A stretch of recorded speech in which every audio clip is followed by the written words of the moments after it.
Yes, कक्षा 10 अभ्यास 9.1 question number 6। अभ्यास 9.1 क्वेश्चन नंबर 6। देखिए क्वेश्चन नंबर 6 में आपको क्या पूछा है और क्या दिया हुआ है। ऊंचाई से संबंधित समस्याएं यानी कि त्रिकोणमितीय अनुप्रयोग, जहां आपको 9.1 में 6वां क्वेश्चन दे रखा है। 1.5 मीटर लंबा एक लड़का 30 मीटर ऊंचे एक भवन से कुछ दूरी पर खड़ा है। लड़के की हाइट 1.5 मीटर, 1.5 मीटर। भवन, सामने भवन, दोनों ही धरातल पर खड़े हैं। भवन भी समकोण की आकृति में और लड़का भी समकोण की स्थिति में, दोनों 90 डिग्री पर खड़े हैं। भवन की ऊंचाई दे रखी 30 मीटर। भवन 30 मीटर ऊंचा है और लड़के की हाइट 1.5 मीटर है। तो सबसे पहले तो इस भवन की हाइट को ये 1.5 मीटर घटा लेते हैं। 1.5 गया। अब भवन की हाइट जो बची है वो बच गई आपके 30 मीटर में से 1.5 मीटर कम कर लेवे तो 28.5 मीटर, 28.5 मीटर। इस 30 मीटर से फिलहाल अब कोई लेना देना नहीं। अब आगे प्रश्न में पूछा क्या है। प्रश्न में पूछा है जब एक ऊंचे भवन की ओर जाता है, लड़का भवन की ओर जाता है, तब उसकी आंख से भवन के शिखर का उन्नयन कोण 30 डिग्री है। यहां से भवन के शीर्ष का जो शिखर का कोण है वो 30 डिग्री है। फिर कह रहा है 30 डिग्री से 60 डिग्री हो जाता है। कुछ देर बाद में वो लड़का भवन की ओर जाता है तो एक नया बिंदु प्राप्त होता है। फिर वो उसी शीर्ष को देखता है तो कोण बढ़ करके 60 डिग्री हो जाता है। मतलब ये आधार और कोण एक दूसरे के व्युत्क्रमानुपाती है। जब आधार छोटा होता जाएगा तो कोण का मान बढ़ता जाएगा, जब आधार लंबा होता जाएगा तो कोण का मान छोटा होता जाएगा। आधार बड़ा, कोण छोटा, आधार छोटा, कोण बड़ा, ये एक दूसरे के विपरीत होते हैं। तो देखिए यहाँ आपकी दो स्थितियां बन गई, दो समकोण त्रिभुज बन गए। दोनों में थीटा के मान, एक में तो है आपके 30 डिग्री, एक में 60 डिग्री। दोनों स्थितियों के लिए हाइट लेनी है, यानी कि लंब का मान 28.5। अब प्रश्न में यह पूछा है कि लड़का है जो 30 डिग्री से 60 डिग्री वाले बिंदु तक गया तो उसके दूरी में कितना परिवर्तन है, कितनी दूरी चल करके वो गया, तो आपको दूरी ज्ञात करनी है। तो देखिए हम इसे कैसे ज्ञात करते हैं। सबसे पहले दो आकृतियां अलग अलग बना लेते हैं। हाइट 28.5, थीटा का मान 60 डिग्री, और दूसरी हाइट, वही हाइट तो 28.5 ही है, थीटा का मान 30 डिग्री। ये 28.5, ये वाली भी 28.5। एक का आधार छोटा है और एक का आधार बड़ा है। यदि कोण 30 डिग्री का है, यदि कोण 60 डिग्री का है, तो 60 डिग्री वाले का और 30 डिग्री वाले का आधार को देखें तो जो कोण बड़ा उसका आधार छोटा, तो 60 डिग्री वाले का आधार छोटा रहेगा और 30 डिग्री वाले का आधार बड़ा रहेगा। समानता क्या दोनों प्रश्नों में, 1 नंबर और 2 नंबर प्रश्नों में समानता यही है कि दोनों का हाइट का मान, ऊंचाई का मान दोनों में बराबर दे रखा है और दोनों के आधार असमान दे रखे, क्योंकि इनके कोणों का मान एक का बड़ा और एक का छोटा है। तो ये दोनों आकृति ले लेते हैं और हमें पूछा है कि ये 30 डिग्री से 60 डिग्री तक यदि ये लड़का गया है तो इसने कितनी दूरी तय की है, दूरी ज्ञात करनी दोनों बिंदुओं के बीच की। तो सबसे पहले हम लंब आधार का जिक्र करेंगे। यहाँ दोनों का आधार, इसे A1 मान लिया और इसे A2 मान लिया, या फिर इसे A1 मान लो, इसे A2 मान लो। करना क्या है, दोनों का आधार ज्ञात करना है, बड़े आधार में से छोटे आधार को घटा लेना है, वही होगी इस लड़के द्वारा तय की गई दूरी। यानी दोनों कोणों के बीच में जो दूरी आई है 30 डिग्री से लेकर के 60 डिग्री तक गया है, वो दूरी ज्ञात हो जाएगी। तो टेन थीटा का फॉर्मूला लगा देते हैं। वैसे लाल बटा हुआ कक्का में लंब आधार का जिक्र टेन में होता है। लंब दिया है, आधार ज्ञात है, लंब दिया है, आधार ज्ञात है। थीटा के मान दोनों स्थितियों में दे रखे हैं, तो लिखते हैं टेन थीटा बराबर लंब बटा हुआ आधार। सरल किया, टेन है जैसे ही, थीटा का मान कोई एक आकृति ले लो पहले, जैसे ले लिया 60 डिग्री वाला, या पहले ये ले लो टेन 30 डिग्री, 1 नंबर आकृति, बराबर लंब का मान 28.5, आधार का मान A1 के दिया। फिर इनको हमने सरल किया तो टेन 30 का मान होता है 1/√3 बराबर में दिया 28.5 बटा A1। वज्र गुणा किया तो A1 का मान आ गया 28.5 √3। इसे हमने समीकरण 1 बना करके यहीं पर छोड़ दिया। दूसरी आकृति के लिए हम ले लेते हैं tan 60 वाला आकृति का मान। tan 60 वाले में क्या होता है, वही लंब बटा आधार, tan 60 डिग्री बराबर लंब बटा आधार। tan 60 डिग्री का मान होता है √3 बटा 1, लंब का मान वही 28.5, दोनों में एक समान दिया हुआ है और बट्टे में A2 लिख दिया। अब देखिए इनका वज्र गुणा करें तो A2 बराबर 28.5 बटा √3, ये समीकरण बन गया आपके नंबर 2। प्रश्न कह रहा है इन दोनों के बीच की दूरी, दोनों कोणों के बीच की डिस्टेंस निकालनी है तो बड़े आधार में से छोटे आधार को घटा लीजिए। तो हमारे पास A1 बड़ा है यानी कि कोण छोटा है इसलिए, और A2 छोटा है आधार कोण बड़ा होने के कारण से, तो A1 में से A2 को घटा लेंगे तो दोनों बिंदुओं के बीच की दूरी ज्ञात हो जाएगी। तो देखिए कैसे घटाते हैं, लिखेंगे अतः लड़के द्वारा तय की गई दूरी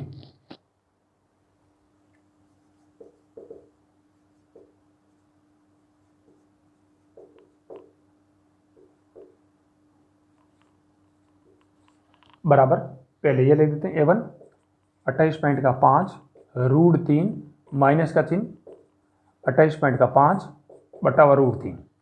यदि इनको हम सरल करेंगे तो सरल करने का सीधा तरीका है √3 का इस पूरी संख्या से गुणा करेंगे तो √3 हो गया 3, लिखा जाएगा 3 इंटू 28.5 माइनस का चिन्ह 28.5 और बट्टे में दोनों के रहेगा √3।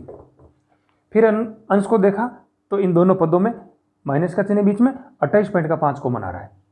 यदि हमने इनको 28.5 को कॉमन ले लिया तो पीछे रह गया, यहाँ रह गया 3 माइनस का चिन्ह और यहाँ हकीकत में गुणा में कौन रह गया पीछे 1, बटे में खड़ा तो भी सिर्फ √3। सरल किया, देखते जाना, कुछ सेकंड का प्रश्न रह गया है। 28.5 को गुणा करेंगे 3 में से 1 गया 2, यानी कि 28.5 का दुगुना होता है 28.5 का दुगुना 28 दुगुनी 56 और 1 57, टोटल बन गया आपके लिए 57। 28.5 का यहाँ 3 में से 1 निकालने पर 2 बच गया, 2 का गुणा 28.5 से करने पर 57 और 57 के बटे में √3। हरों के परिमेयीकरण के हिसाब से अंश और हर में हम √3 का गुणा कर देते हैं, अंश में भी √3 हर में भी √3, तो √3 का बटे में हो गया सिर्फ 3, अंश में है 57 √3 बटा सिर्फ 3 का भाग 57 हो जाता है 19 बार, यानी कि टोटल जो दूरी आई है वो आई है 19 √3 मीटर, बट्टे वाला 3 गया, यानी कि 3 का भाग 57 में गया आपके लिए 19 बार, 19 से 57 19 √3। इस प्रकार से हम निकालेंगे कि लड़के ने 30 डिग्री से 60 डिग्री के कोण तक जाने में दूरी कितनी तय की, वो इन दोनों आधारों का डिफरेंस करने से प्राप्त होगी। इसी प्रकार से हम नेक्स्ट क्वेश्चन लेते हैं, क्वेश्चन नंबर 7।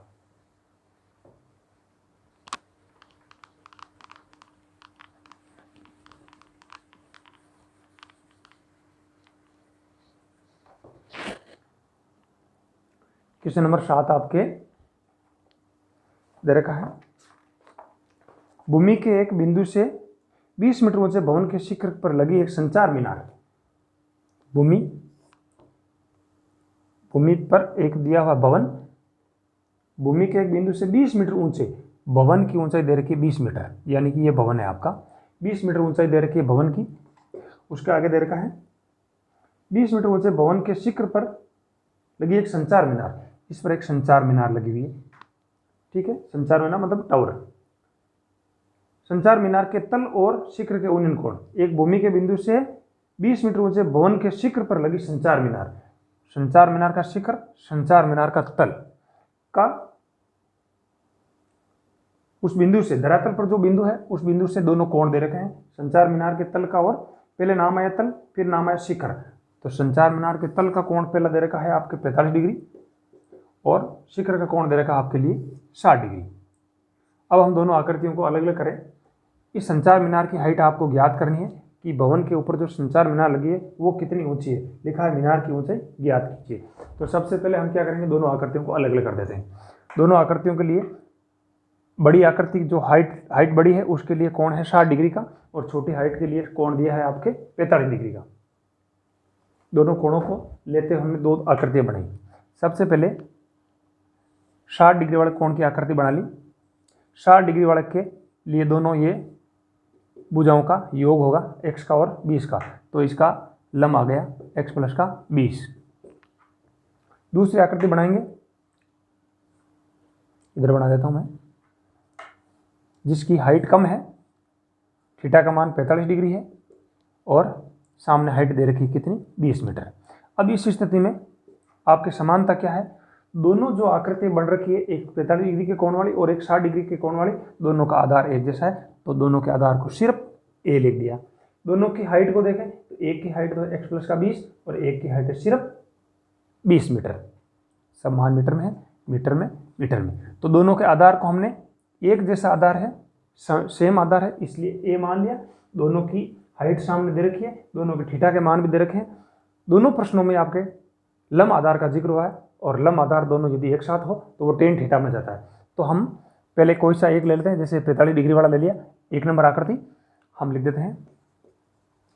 चाहो तो इसका नाम भी दे दो, त्रिभुज का समकोण त्रिभुज है, तो टेन थीटा बराबर होता है लंब बटा आधार, लंब बटावा आधार। हम लोग इस आकृति से लंब आधार के मान लिख देते हैं, थीटा का मान लिख देते हैं, लिखेंगे टेन 45 डिग्री बराबर में लंब की जगह लिख देंगे 20 मीटर, बटावा आधार की जगह लिख देंगे सिर्फ a। टेन 45 का मान होता है 1 बटावा 1 बराबर में 20 बटावा a, वज्र गुणा किया तो यहाँ से a का मान आया आपके लिए 20 मीटर। ये आकृति थी आपके 45 डिग्री के कोण वाली।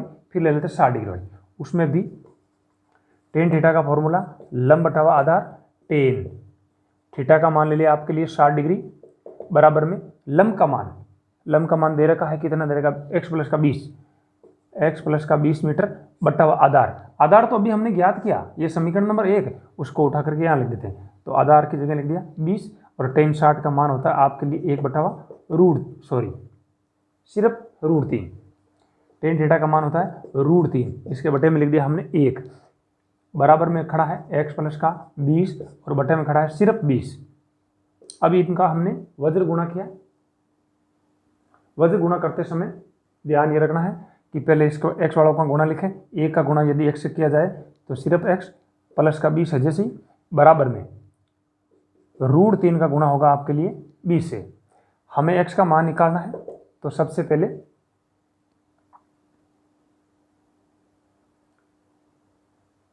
बीस का पक्षांतर कर देते हैं, सामने खड़ा है 20 रूट 3, कैसे लिख दो, रूट 3 20 लिख दो, तो लिख दिया 20 रूट 3 और ये माइनस के 20 हो गए। कुल मिलाकर के हमने 20 को कॉमन लिया तो x बराबर 20 बार आते ही पीछे रह गया रूट 3 माइनस का 1 मीटर, यानी कि दशमलव में आंसर निकालना नहीं है, यही लिखा जाएगा 20 कोष्टक में रूट 3 माइनस का 1 मीटर, ये आया इस संचार मीनार की ऊंचाई का मान। तो इस प्रकार से हम नेक्स्ट क्वेश्चनों को भी सरल करेंगे। यह था क्वेश्चन नंबर आपका 7, 9 पॉइंट के का क्वेश्चन नंबर 7 था। इसी प्रकार से नेक्स्ट क्वेश्चन 8 नंबर लेते हैं। क्वेश्चन नंबर 8,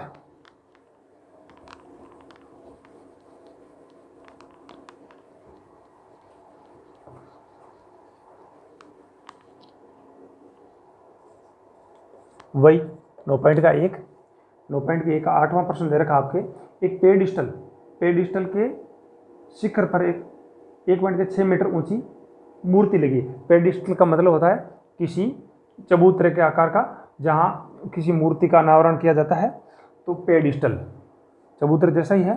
पेडिस्टल के शिखर पर एक मूर्ति लगी है, उस मूर्ति का हाइट का मान दे रखा है 1.6 मीटर।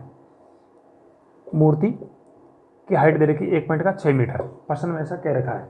एक पेडिस्टल के शिखर पर एक 1.6 मीटर ऊंची मूर्ति लगी है। भूमि के एक बिंदु से मूर्ति के शिखर का उन्नयन कोण और उसी बिंदु से पेडिस्टल के शिखर का उन्नयन कोण, ये पेडिस्टल का शिखर और ये मूर्ति का शिखर। पहले जिक्र हुआ है मूर्ति के शिखर का उन्नयन कोण 60 डिग्री, धरातल पर किसी बिंदु से मूर्ति के शिखर का कोण दे रखा है 60 डिग्री।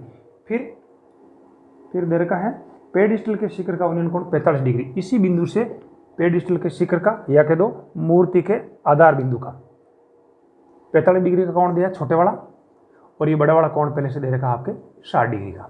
हम दोनों आकृतियों को अलग अलग कर देते हैं। यह है दोनों का आकृतियों का आधार। पेडिस्टल की दूरी दे नहीं रखी, पेडिस्टल कितना ऊंचा है उसको हम मान लेते हैं। आपको लास्ट में यही पूछा है पेडिस्टल की ऊंचाई ज्ञात कीजिए। हम दोनों आकृतियों को अलग अलग करते हैं, फिर आपके समझ में आ जाएगा। सबसे पहले टोटल हाइट एक पॉइंट की 6 और x दोनों को जोड़ लेते हैं, वो 60 डिग्री वाले कोण के लिए ऊंचाई का मान बनेगा। दोनों की हाइट बन गई x प्लस का 1 पॉइंट का 6 मीटर। इस स्थिति में आधार आपको दिया हुआ नहीं है, थीटा का मान दिया 60 डिग्री। फिर दूसरी आकृति लेवें, तो दूसरी आकृति लेके हाइट कम रहेगी, और वो कम हाइट कितनी है हमने मान रखी है x। थीटा का मान यहाँ होगा आपके लिए 45 डिग्री। दोनों आकृतियों के लिए आधार समान है, यानी कि यहाँ लिख दिया a, तो यहाँ पर भी लिख दिया a। अब हम क्या करेंगे, हमें सिर्फ x का मान चाहिए, तो दोनों से एक एक समीकरण बनेगा, दोनों समीकरणों को सॉल्व करेंगे तो आपके इस पेडिस्टल की ऊंचाई ज्ञात हो जाएगी। टेन थीटा, क्योंकि लंब और आधार का जिक्र हुआ है, लाल बटा कक्का, लंब बटा आधार, यहाँ लंब आधार का जिक्र हो रहा है, यहाँ भी लंब आधार का जिक्र हो रहा है। आधार का जिक्र इधर क्यों हो रहा है, क्योंकि दोनों का आधार एक जैसा दिया है और कोई तीसरी भुजा का जिक्र नहीं हुआ। दोनों का आधार समान होने के कारण से हम दोनों का एक तो आधार चुन लिया और हाइट का भी जिक्र हुआ दोनों में, इसलिए लंब और आधार वाला फॉर्मूला टेन ही होता है, टेन में लिख देते हैं। पहले एक नंबर ले लेते हैं, 45 डिग्री वाला लिखेंगे। टेन थीटा बराबर लंब बटा आधार टेन, थीटा का मान लिख दिया आपके लिए 45 डिग्री, लंब का मान x लिखा है और आधार को a लिखा है, ये x माना है अपन ने। तो देखिए टेन 45 का मान होता है 1/1, या कह दो 1, उसके बटे में 1 मान लिया, x/a वज्र गुणा किया तो a बराबर x मीटर। ये हमने पहली आकृति से a का मान ज्ञात कर लिया, वही a का मान दूसरी आकृति में ले जाकर रख देंगे। यहाँ पर भी फॉर्मूला वही, टेन थीटा बराबर लंब बटा आधार, टेन थीटा की जगह लिख दिया अपन ने अब की बार 60 डिग्री, पिछले में 45 डिग्री था, इस आकृति में 60 डिग्री बराबर लंब की जगह, लंब का मान दे रखा है x प्लस का 1 पॉइंट का 6 बटा आधार तो हमने अभी ज्ञात किया, ये कहते हो समीकरण नंबर 1, जहाँ से उठा करके सीधा आधार का मान रख सकते हो। तो आधार का मान है आपके सिर्फ x, रूट टेन 60 का मान होता है रूट 3 के बटे में लिख दिया 1 बराबर में लिख दिया x प्लस का 1 पॉइंट का 6 बटा सिर्फ x। अब इन हम वज्र गुणा करेंगे, वज्र गुणा में क्या बनेगा, इस x का गुणा होगा रूट 3 से, यानी कि रूट 3x बराबर में 1 का गुणा दोनों पदों से करेंगे तो सेम में आ जाएगा, x है जैसे ही प्लस का 1 पॉइंट का 6 भी है जैसे ही। फिर हमें इन प्रश्नों को हल करने के लिए चरपद एक तरफ अचरपद एक तरफ लेने होते हैं, तो ये चरपद है ये भी चरपद है, तो इस x को इधर लेके आ जाओ, सीधा लिख दिया रूट 3x माइनस का x बराबर में 1 पॉइंट का 6। यदि इनमें से हमने किसी चीज़ को कॉमन लिया तो वो कॉमन आ रहा है x, तो पीछे रह गया रूट 3 माइनस का 1 बराबर में खड़ा है 1 पॉइंट का 6। हमें तो मान सिर्फ x का चाहिए, तो इस पूरे कोष्ठक को हटा देते हैं, वो चला जाएगा x के बटे में। 1 मिनट के लिए आकृति हटा देते हैं थोड़ी सी। अब इस सरल करते हैं, कुछ सेकंडों का प्रश्न रह गया है। सबसे पहले इस कोष्ठक को हटाएंगे, तो देखिए x अपनी जगह बराबर अपनी जगह 1 पॉइंट का 6 अपनी जगह और बटे में चला जाएगा रूट 3 माइनस का 1। हरों के परमेयीकरण करने वाले नियम के हिसाब से हम इस कोष्ठक को हटाना चाहेंगे, रूट वाली संख्या को हटाना चाहेंगे, तो इस कोष्ठक के विपरीत चिन्ह का कोष्ठक अंश और हर में लेते हैं, फिर गुणा करते हैं। देखिए तो कोष्ठक में लिख दिया रूट 3 माइनस का 1 प्लस का 1, इसका विपरीत चिन्ह लेना है, रूट 3 प्लस का 1 बट्टे में भी रूट 3 प्लस का 1, अंश और हर में सेम कोष्ठक लिए, इस कोष्ठक के विपरीत चिन्ह का। अब देखो इनका गुणा करते हैं, तो 1 पॉइंट का 6 है जैसे ही कोष्ठक के अंदर रूट 3 प्लस का 1 है जैसे ही बट्टे में चले जाएं, तो दो कोष्ठक यदि हमें लगातार दिख जाए, दोनों में चिन्ह दोनों के बीच में या माइनस का चिन्ह प्लस का चिन्ह अलग अलग हो, दोनों कोष्ठक एक जैसे हो, तो हमारे पास गुणनखंड का एक फॉर्मूला है a प्लस का b a माइनस का b। तो पहले पद का स्क्वायर माइनस के दूसरे पद का स्क्वायर, पहला पद दोनों में है रूट 3 का स्क्वायर कर दिया माइनस का चिन्ह, दूसरा पद है 1 का भी स्क्वायर कर दिया। रूट 3 का गुणा होता है सिर्फ 3 और 1 का गुणा होता है सिर्फ 1, यानी कि रूट 3 का 3 में से 1 गया तो बटे में बच गया 2। वापस लिख देते हैं x बराबर 1 पॉइंट का 6 कोष्ठक में रूट 3 प्लस का 1 और बटे में है आपके लिए सिर्फ 2। 2 का भाग 16 में पूरा पूरा जाता है, वो भी जाता है 2 बार, सॉरी 8 बार, एक अंक छोड़ के पॉइंट है तो पॉइंट 8 कोष्टक में √3 प्लस का 1 कोष्टक बंद मीटर। ये मान आया आपके पेडेस्टल की ऊंचाई का। पॉइंट 8 याद कर दो, 0.8 कोष्टक में √3 प्लस का 1 मीटर, ये आ गया पेडेस्टल की ऊंचाई का मान। ये था क्वेश्चन नंबर आपके 8 9.1 का। 6वां हो गया, 7वां हो गया, 8वां भी हो गया। इस प्रकार से हम नेक्स्ट क्वेश्चनों को भी सॉल्व करेंगे। वीडियो अच्छा लगे तो शेयर जरूर करना, लाइक भी करना, कमेंट करना, सब्सक्राइब करना। Thank you very much.